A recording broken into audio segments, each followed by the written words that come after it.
Hey there, I want to show you what kind of water filter I use in the house and how you can make one. I'm going to make a second one for camp, but this is what I use in the house because my city's drinking water is questionable by some past tests that are public. So instead of drinking from the tap, I pour all my water through this filter, and this is my drinking water bucket, whatever you want to call it. So I'm going to show you how to make one. Basically what this is doing is copying the concept of the Berkey water filters that a lot of people use in their RVs or camping or off-grid situations, but I'm making one out of much less expensive materials. So here's how to do it. So you need 2 buckets and 2 lids.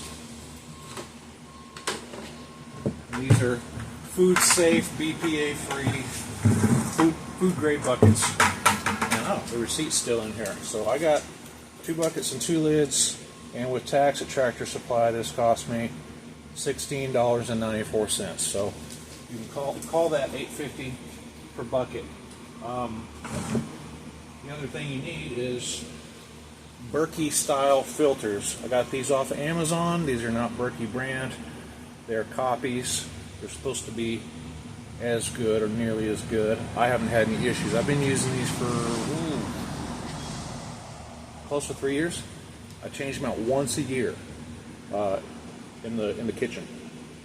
Now that's pretty clean water as far as not having debris in it. So if you're using this for camping and you're like using rainwater or getting water out of a pond, these probably will fill up quicker. These are very, very fine. These filter out all kinds of tiny things and metals and diseases. I'm not saying that this is safe for every situation. Questionable water should be boiled and should have a little bit of bleach put in it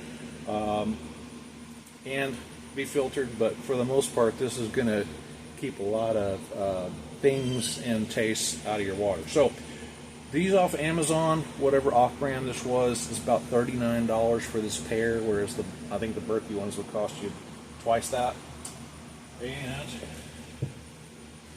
then the last thing you need is some spouts. And these are cheap on Amazon. I want to say for like 4 of these, it was probably like $12. So you can get little white ones, or you can get little black ones, depending on what your mood is. And they should have 2 rubber washers, because that has to squeeze the body of the bucket and your nut on the inside to tighten it up. Because this will get dirty at camp. I don't want to use the white one. I'm going to use the black one. Black always looks cleaner. So it's pretty easy. What happens is you have to drill 2 holes in a lid and 2 holes in a bottom to match, and into those 2 holes go these screw fittings, so that will hold the top bucket and the bottom lid together, so you'll have these 2 side by side. So never enough room in here. So let's see what size of hole we need to drill, because we don't want to make this too big. So pop open our Amazon plastic packaging here. And before you use these, read the instructions. These need to be soaked.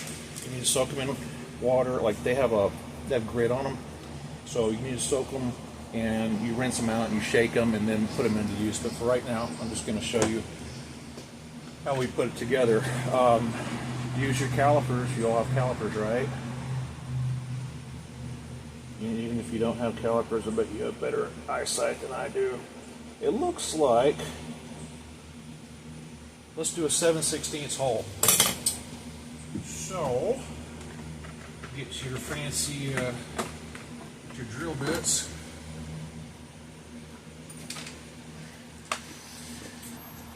There, I think I found it. 7/16. I'll do a little double visual check. Yep, that should be just enough to get those threads in there. Now instead of marking and measuring and trying to center everything, I'm going to use a drill bit is really oily because I've never pulled it out of there before. Instead of measuring, I'm going to use the fit method, which is where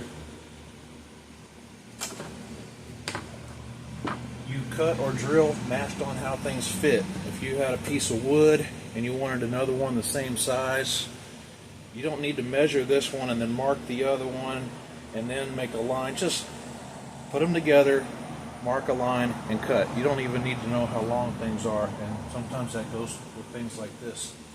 I'm going to do a rough marking because I want to make sure that I get on the flat part of the plastic, not on the writing. It might not seal, so there's some writing here and there, and then you have these ridges. So it needs to be like right in the middle there, and right in the middle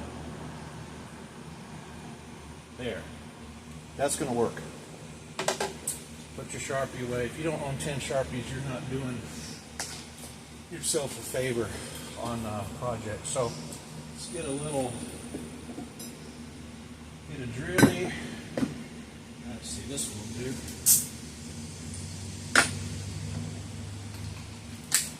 You should have several drills laying around. Who doesn't need a bunch of drills? Oh my goodness. This is just a 3/8 chuck. I can't do that. Okay. Let me get the 1/2-inch drill. Alright. 1/2-inch drill. Which may lead me into another strategy here.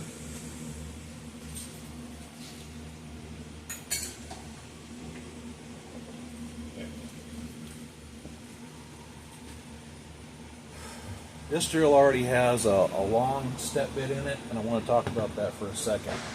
Instead of fighting with drill sizes, sometimes it makes sense to use a step bit as long as the material is not thicker than the individual step size you want to get to. You should own these. If you're a person that tinkers with anything, you should have step drills. These are cheap at Harbor Freight, so you should own them. Anyway, I've already got one here. What I think I'm just going to do is use it, and looks like the second to last step is probably the size we want to be at. I'm going to look at it like this too. Yep. So I'm gonna drill down until I get to that step.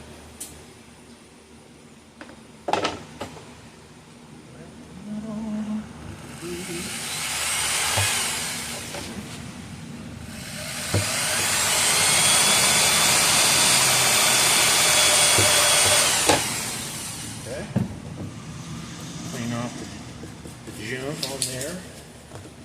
I've got a little deburring tool here. We'll just get the junk off the plastic there. Not the best deburring tool in the world, I'll admit. Now that's an old Harbor Freight piece that was before they really started making better stuff. So I'm going to check. Yes, those threads fit perfectly in there. So let's drill hole number 2.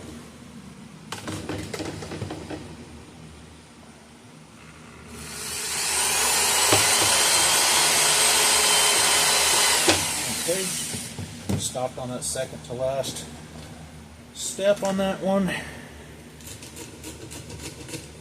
Get the plastic out. Okay, now this is where the not measuring things comes into play. So this will be the top of the bottom bucket. So the bottom of the top bucket is going to need to be drilled the same way. 2 ways you can do that. And luckily, there's not a lot of play on these. There's a little ridge, so it already almost centers itself. Just go by feel. Make sure it looks good. Just want it to sit flat. Drill a hole right in the center of it without even marking or measuring. Make sure you stay in the center.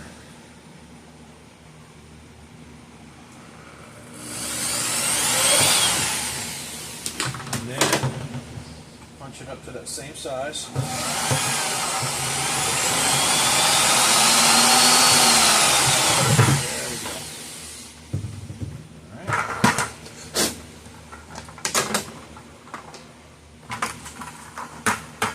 Deburr.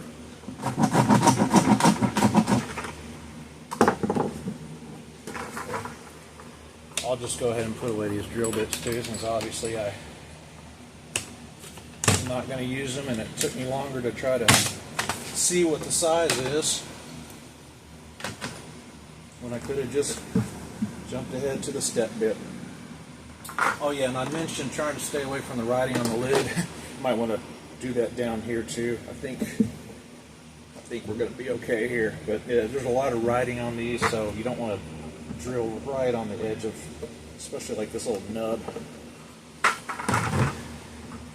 fact, where's my pocket knife? Ah, there we go.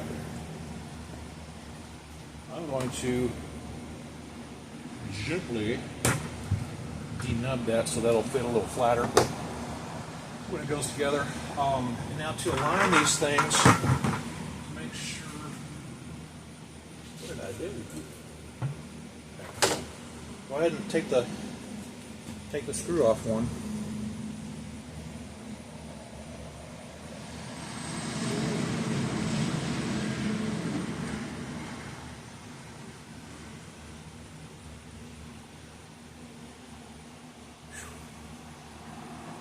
One million hours later.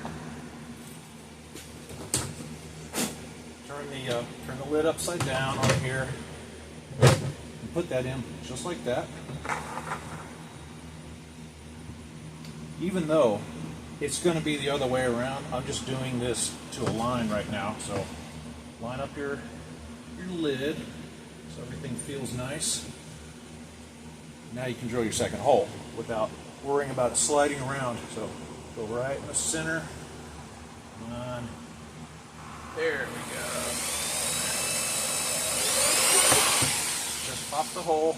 You don't want to run that bit all the way through, because then you might wallow out the top hole. So don't do that. Take it off, and then continue up to the size that you know you need.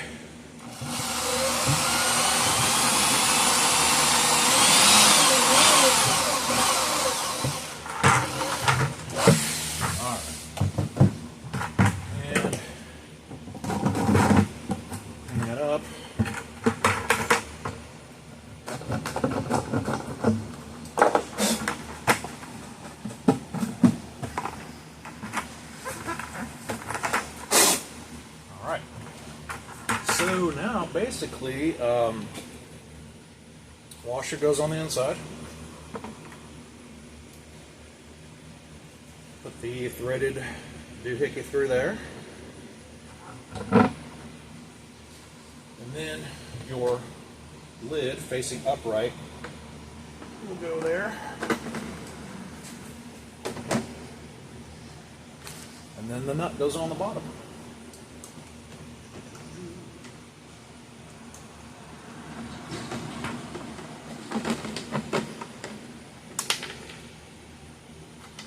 If you have the athletic skill and dexterity to do this.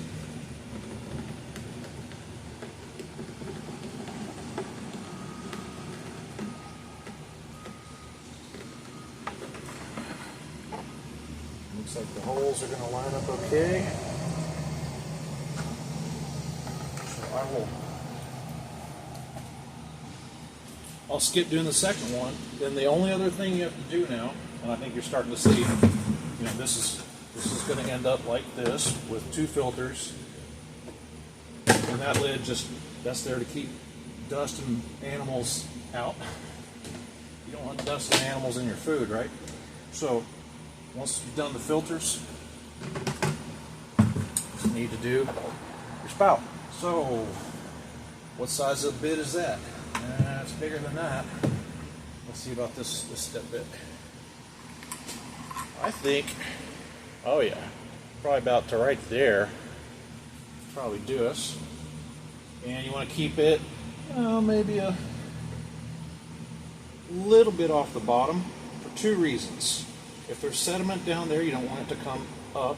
But also, when you set this down on a table, you don't want to break off the spout. So it needs to be high enough to not hit the table. So just go up an inch or so.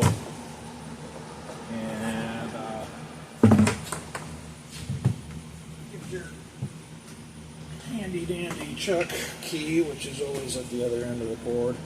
Yeah, I'm old fashioned. I don't use DeWalt and Milwaukee 20 volt cordless drills with keyless chucks. No, I got the old fashioned stuff here.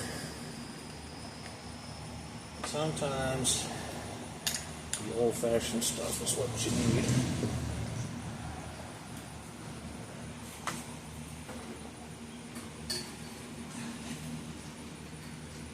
And who's got money for cordless tools? Those batteries are expensive. I think I'm going to go about to the 5th step from the top on this one. And put this in a spot that looks good. Go up about an inch.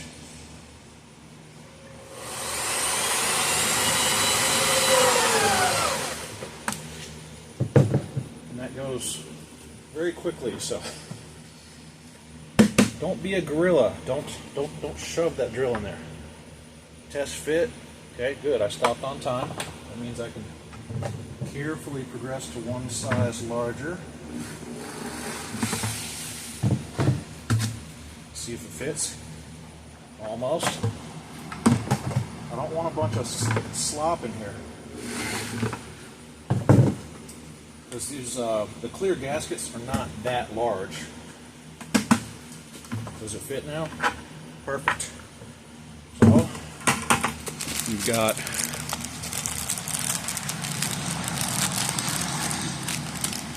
an inside and outside gasket. The way I remember it, I can't read these instructions, but gaskets are tapered. I do believe that the taper needs to go in the middle so it looks like a Duncan butterfly yo-yo. So one side on first. You kind of have to screw it on a little bit. You can push it, but so put that in and then put the taper side towards the body. If I'm doing this wrong, say so in the comments, but I think that way it compresses the best into the hole. And the nut could go either way. I kind of like to put the finished side to the inside.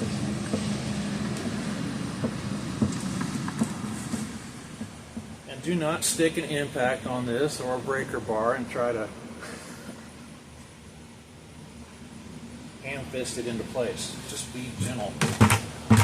While you're at it, make it straight. And I'm going to use I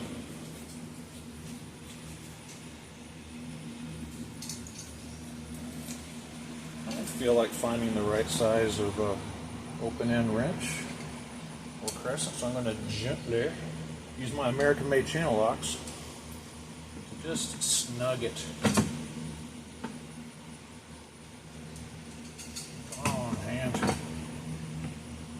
Work with me today.